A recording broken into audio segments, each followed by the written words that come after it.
Welcome back, adventurers. Joel D.D. Algren here, bringing you another Monster Monday. This week we are stepping into the realm of sin. We're taking a look at two new homebrews of mine, the Saint of Greed and the Saint of Lust. Two mortals that have been blessed or cursed by the spirits of greed and lust themselves, chosen to embody their will on the mortal planes. We will take a quick look at the stat blocks of these two creatures, and we will talk a bit about how you can use them in your games. So grab your notepads and let's begin our journey into the dark corners of desire and avarice. However, before we dive into the dark allures of the Saints of Greed and Lust, I do have a small favor to ask. If you enjoy the content that I create here on this channel, please consider subscribing. Don't forget to push the bell icon to keep up to date with all our latest content. And for the Dungeon Masters out there, if you are eager to bring the Saints into your own campaign, head over to my Patreon. There's a link in the description. You will find the raw stat blocks for these creatures available there for free download. But they will only stay up there until the next Monster Monday. It's a fantastic opportunity to add some unique flavor to your own games.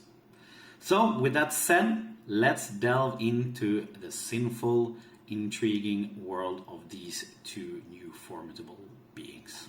Let's start with the Saint of Greed, a being whose relentless pursuit of knowledge, power, and wealth knows no bound.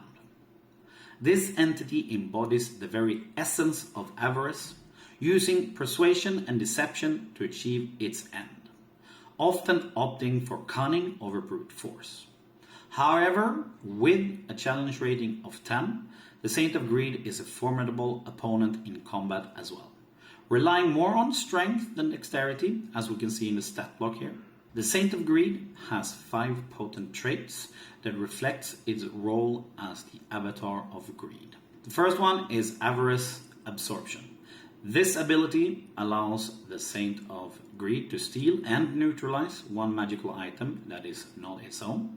In doing so, it gains temporary hit points based on the item's rarity, but also acquires one of the item's traits or abilities.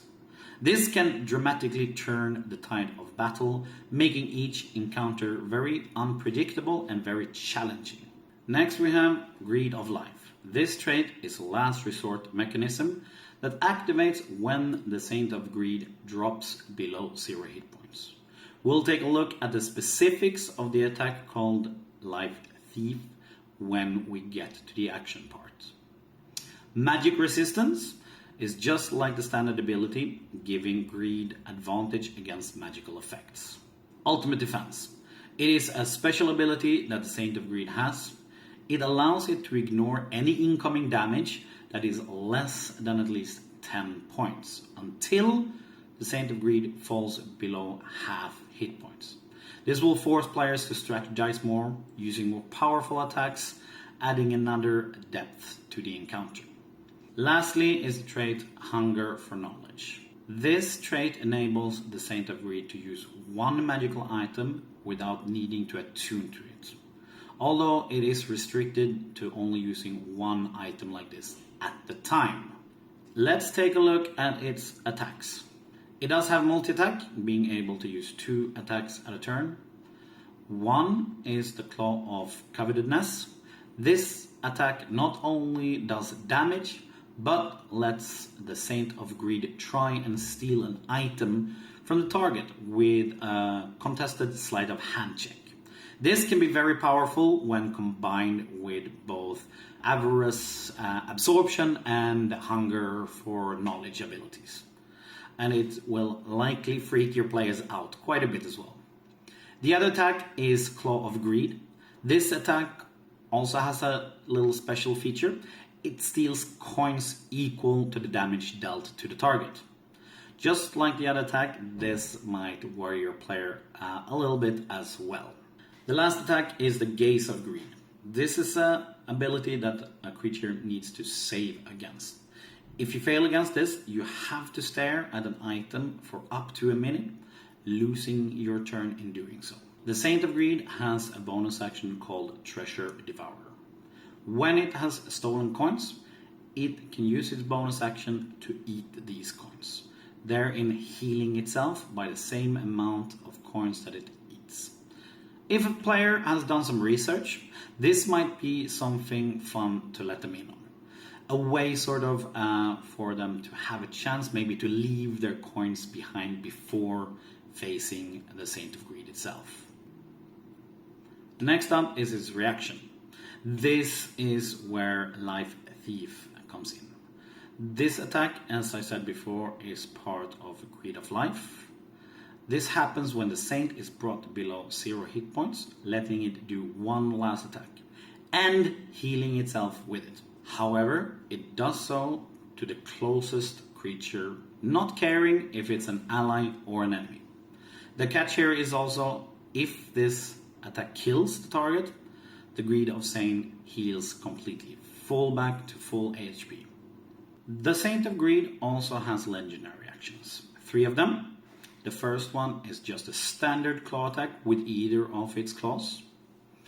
The second one is where it can use 2 actions to steal gold from a distance.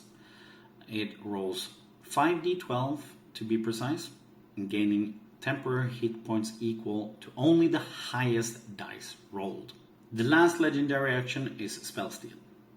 This casts the last spell back at the party that was cast against the Saint of Greed itself. And that's it. That's the stat block. So, in that case, where can we use the Saint of Greed? One of the most straightforward ways, of course, and pretty compelling, I think, is to introduce this character as a master thief of some sort, involved in a heist of a significant artifact or treasure in some way. Maybe the kingdom's crown jewels have gone missing, or a powerful wizard's artifact has been stolen. The Saint of Greed, with its unique abilities, could easily bypass most magical traps or any impenetrable vault anywhere without really leaving a trace. This could create an intriguing mystery for your players to unravel, filled with hints and things pointing towards something far more powerful than a mere human thief.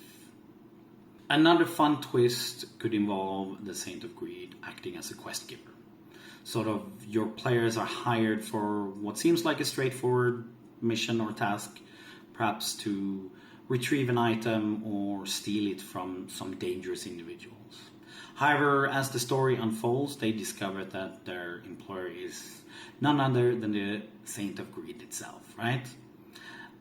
This could be a fun twist. They are unwittingly helping to steal some sort of powerful or very, very dangerous artifact, leading to some dilemmas for them where they have to decide if they're gonna complete their mission or maybe turn on greed, and in that way they will have to fight against this entity.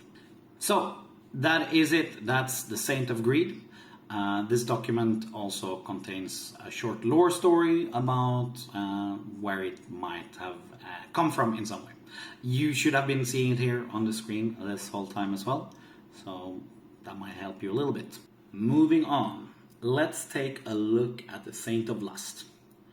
Far from being a typical combatant, the Saint of Lust uses the art of seduction and manipulation. She wields her power to ensnare her victims in a web of pleasure and pain, using charm and allure to bend others to her will. The Saint of Lust excels in turning adversaries against each other. Her abilities allow her to incapacitate foe, not through brute force, but by exploiting their deepest desires and passions. She delights in watching her charmed victims lost in a haze of infatuation, turning their weapons against each other instead of her. She has 3 different traits she uses in combat. The first one is Irresistible Charm. With this, she can charm people at will, but the charm effect is not broken if she attacks the charmed target. Next, Seductive Aura. It's an AoE effect, making everyone have a disadvantage on attacks against her. But if a character succeeds in saving throw against this ability, they are immune from the effect for 24 hours. The last trait is Lustful Visage. Any creature that sees lust has disadvantage on saving throws against being charmed by her. This makes all her charming effects that much stronger. However, this ability loses its effect if she attacks the target. When it comes to her attacks, she does have multi-attack, being able to attack twice. She does this with Lust Spear. This spear is not just a normal spear attack, but it also deals extra damage against charmed targets. Next, Alluring Gaze. A recharge on a 5 or 6, it is her big ability. If a player fails against this ability, they are completely taken over, and the GM should be in control of the character. Of course, a player can always make a new saving throw at the end of their turn, otherwise the GM is in complete control and should play the character as if Lust decides what they should do. Of course, Lust has some legendary actions as well. First one is a normal attack with her spear. Second one is Beguile. It costs 2 action. This will just charm a target. Remember that this is impacted by Lustful Visage as well. Command is the last one, costing 2 action, and it is really fun, I think. If a creature is charmed by lust, she can use this to force them to take an action immediately on her behalf.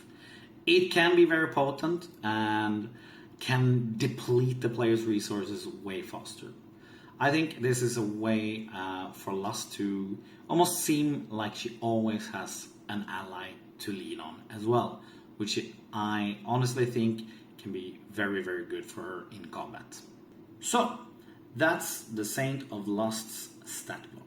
It's a bit more straightforward than Greed's, I think, but I do think it captures the essence of what this creature is supposed to represent as well. Now, let's pivot over. Let's take a look at what we can do with this creature. Maybe someone from our past, or maybe even a deity, wants to try and free the mortal that Lust has made into the saint. Offering a quest where the players must decide the actual fate of the Saint of Lust. They could learn of some sort of tragic past and be faced with a moral dilemma of sorts, seeking of either a way to free her from lust or having to end her reign of torment.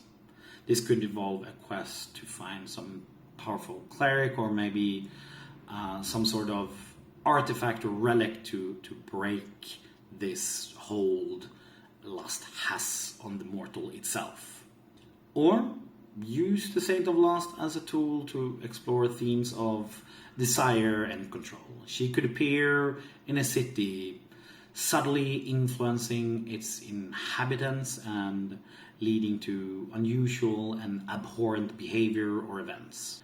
Maybe the players must investigate these anomalies, leading to a confrontation where they must resist her seductive power and uncover her true intentions. I think that could be a very, very fun way to use her for sure. As I said before, both of these stat blocks will be on my Patreon for free for 1 week. They will also be uploaded with some art made with Dolly. I'm not an artist. And a print-friendly version as well. More structured PDF format for those two. They are for my paying Patreons. So if you are interested in that and all the other content that I upload, please feel free to become a Patreon yourself. Also, for the paying Patreons, I will also upload the rest of the sins during this week. But that's it. As always, please leave a comment below with your thoughts and how you are going to use these creatures in your campaigns. I'm very interested in hearing that. Don't forget to ring the notification bell, hit the subscribe button. Until next time, adventurers, keep your dice rolling and your imagination flowing.